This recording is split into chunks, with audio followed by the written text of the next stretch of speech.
इस वक्त सीधे आपको लिए चलते बीजेपी के नवनिर्वाचित विधायक बालमुकुंद आचार्य जी इस वक्त हमारे साथ जुड़ चुके हैं, जिनके सोशल मीडिया पर आप कई वायरल वीडियोस देख रहे हैं, काफी चर्चा में है अपने एक्शन तेवर की वजह से। लेकिन ये तेवर क्यों विधायक जी, नए नए विधायक बने और आप इस तरह एक्शन मोड में?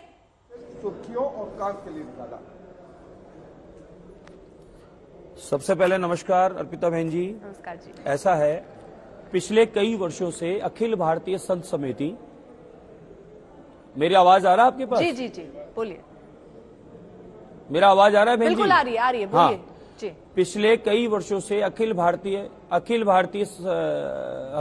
संत समिति, धरोहर बचाओ और परकोटा बचाओ और कई अन्य समितियां, हम लोग परकोटे के लिए काम कर रहे हैं।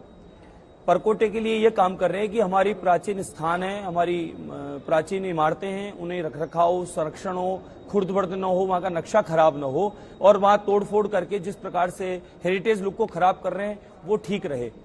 साथ में जितने प्राचीन स्थान हैं जो जीर्ण शीर्ण हो गए, कर दिए गए, कचरे के डिपो बना दिए गए, मूर्तियों को खंडित कर दिया गया, उनको सुरक्षित किया जाए, उन्हें प्रतिष्ठा किया जाए।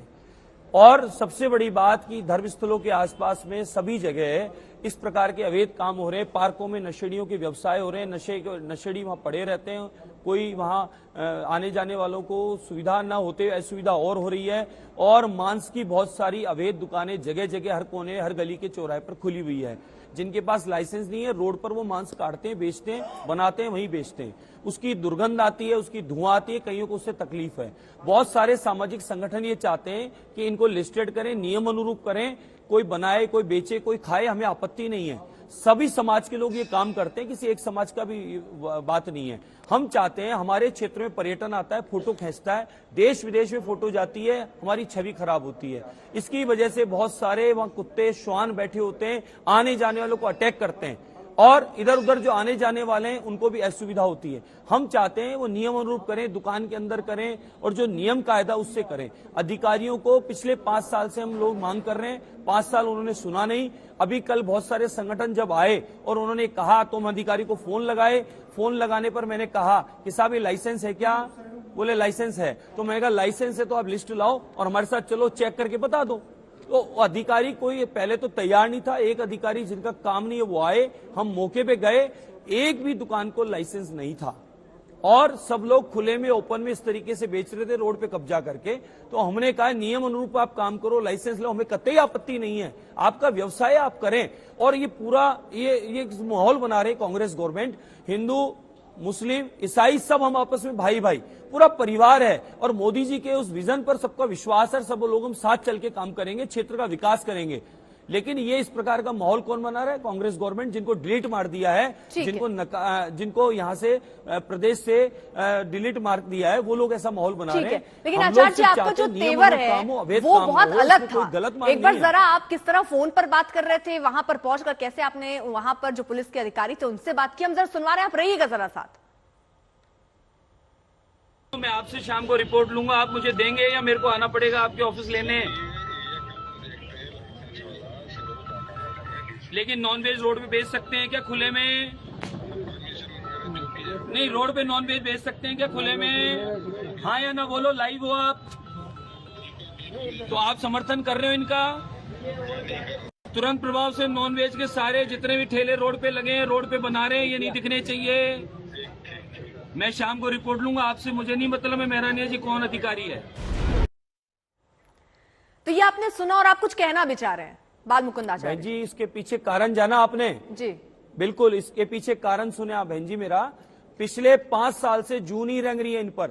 आप सोचो 5 साल से कितनी गुहार लगाई है हमने कि साहब इनको चेक करो। ये चक्कर क्या देते हैं, ये लाइसेंस से चल रहा है, नियम से चल रहा है, ऐसा कुछ नहीं है। इनको वीडियो बना बना के भेज दिए तो भी अच्छा, सबसे बड़ी बात, अधिकारी सुनने को तैयार नहीं, मिलने को तैयार नहीं, बात लेने को तैयार नहीं। एक आम नागरिक होने के नाते वहां जो लोग आए हैं उन लोगों की बात कहना और पहुंचाना मेरा काम था।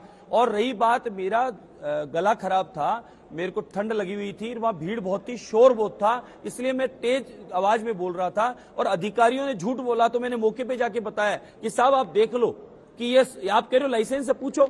लाइसेंस 5 साल से हमने अप्लाई कर रखा है, रसीद हमारे पास है नहीं, इस प्रकार की बात आ रही है। तो इसमें गलती किसकी है? अधिकारियों की है। अधिकारी जानबूझ के ऐसा काम करवा रहे हैं। तो अधिकारियों को यही कहा है कि साहब लेकिन नियम जब के तहत भी आप पर्यटन स्थल जब भी है, वहां अध्यात्म पहुंचे, नगरी भी जहां है, आप और अधिकारियों से बात कर रहे थे, तो फोन पर आपने जब बात की वो हमने सुनवा दिया। जब आप अधिकारियों से बात कर रहे थे उस समय भी आपका जो तेवर था, जरा वो भी एक बार हम सुनवा देते हैं। आपने गेला समझ लिया मुझे।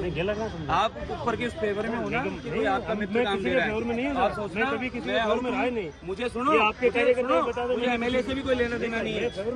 ये लाइसेंस पूछो। दुकान बंद हो चुकी है वाली, बिल्कुल क्लियर। हमारे को देखती दुकानें बंद। मेरे क्षेत्र में अवैध व्यापार नहीं होने दूंगा, साथ में मेरी भगत मिठाई नहीं खाने दूंगा। दिमाग से निकाल देना। लाइसेंस क्या रहा है? लाइसेंस लाइसेंस लाइसेंस लाइसेंस मांगो। अच्छा चेक तो कर सकते हो लाइसेंस, अधिकारी तो हो आप, लाइसेंस मांगो। लाइसेंस है ही नहीं सर इनके पास। नहीं है तो फिर जब्त करो ना, तो बंद करो। आप जाब्ता लेकर आए हो ना। लाइसेंस के नॉन वेज का ये अड्डा चल रहा पूरा, और आप इनको छूट दे रखे हो और एक दूसरे पे टाल रहे हो। ये कतई बर्दाश्त नहीं होगा साहब। तो आचार्य जी, आप इतने गुस्से में और आप ये कह रहे हैं कि ऊपर वाले का तेवर है तो चलेगा नहीं, मिठाई खाने नहीं दूंगा। आप खुद सोचें कि जब मैं कह रहा हूं लाइसेंस नहीं है, मौके पे नहीं मिला, इन्होंने कहा लाइसेंस है, उसके बाद भी ये मेरे को कह रहे नहीं लाइसेंस है। अधिकारी खुद ही, आप देखिए, खुद ही झूठ बोल रहे हैं। 5 साल से बोल रहे हैं, ये कह रहे चल नहीं रहा, मौके पे गए चल रहा है। इन्होंने कहा रोड पे नहीं चल रहा, मौके पे रोड पे 40 फीट का कब्जा होके चल रहा है। फिर इन्होंने कहा कि लाइसेंस है, लाइसेंस नहीं मिला। इन्होंने कहा रसीद बताओ, लाइसेंस अप्लाई कर रखा, वो है नहीं। तो आप खुद सोचें अधिकारियों का 5 साल क्या रवैया रहा है, किस प्रकार से ऊपर वालों की इन पर कृपा रही है कि ये सुनने को तैयार नहीं, आम नागरिक की लेकिन सुनने को तैयार आचार्य जी, नहीं है। सवाल ये समस्या उठेंगे ना कि अभी 5 तो साल आप में आप विधायक शहर बने में, और सबसे पहला मुद्दा अगर आपने उठाया तो ये अवैध व्यापार को लेके ही उठा दिया। क्या आप जब अलग अलग क्षेत्रों में जा रहे थे, पहला यही मुद्दा था जो सबसे ज्यादा प्रबलता के साथ उठा था, या उसके अलावा भी आपने मुद्दे उठाए? बिल्कुल उठाएं। रोडों का बुरा हाल है, सिविल लाइन के ढक्कन ओपन है, नाली का पानी रोड पर बहता है, माता बहनों को सुरक्षा नहीं है, चैन टूटती है, और आए दिन की घटना है, और कहीं रिपोर्ट इत्यादि दर्ज करा जाए उसकी सुनवाई नहीं होती थी। और पिछले 5 साल में इस प्रकार का कुशासन लगातार चलता रहा और हम बराबर मांग करते रहे। हमारे कार्यकर्ता अगर गए शिकायत लेके तो उन पर लाठी बाटा जंग लड़ी गई, उनको अंदर करके केस और लगा दिए गए। कहने का तात्पर्य है कि 5 साल कोई सुनवाई नहीं हुई, आम नागरिक परेशान रहे, उसका नतीजा है कि इनको डिलीट मारना पड़ा। तो लेकिन आप आते के साथ अगर पहले इसी मुद्दे पर आक्रामक हो जाएंगे, तब तो जो आरोप विपक्ष आप पर लगाता है कि किसी एक ही को आप टारगेट कर रहे हैं, तो क्या फिर उसको सही माना जाए, गलत माना जाए, क्या कहा जाए? ये इनके आरोप निराधार है, ये इनके पास कोई मुद्दा बचा नहीं, इनके सारे झूठी गारंटियां फैल हो चुकी है।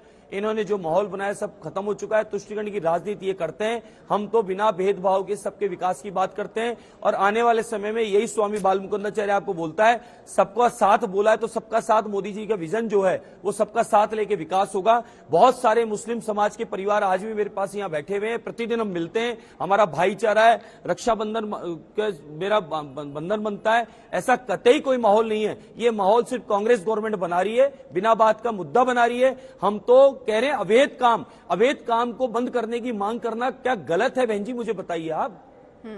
पार्कों में आप जाइए, कैमरा ले जाइए मेरे पीछे से, पार्कों की स्थिति देखिए, रामनिवास बाग की देखिए, रामलीला मैदान की देखिए। 5 साल में इन्होंने क्या किया है? 5 साल में शहर को इन्होंने कचरे का डिपो बना दिया और शहर को जर्जर कर दिया, सारी इमारतें गिरने को तैयार है। हमारा परकोटा इतना भव्यता थी, जिसको पेरिस कहते थे, जिसको काशी कहते थे, उसकी इन्होंने दशा क्या कर दी? विकास का पैसा गया कहां? अरबों रुपए स्मार्ट सिटी का खा गए, कहां गया इनका पैसा? ये लोग बचाना चाह रहे हैं अपने को और अपने अधिकारियों को। इस प्रकार के आरोप जाएंगे। बहुत बहुत शुक्रिया लेकिन आपका हमारे साथ जुड़ने के लिए आचार्य जी, बहुत बहुत शुक्रिया।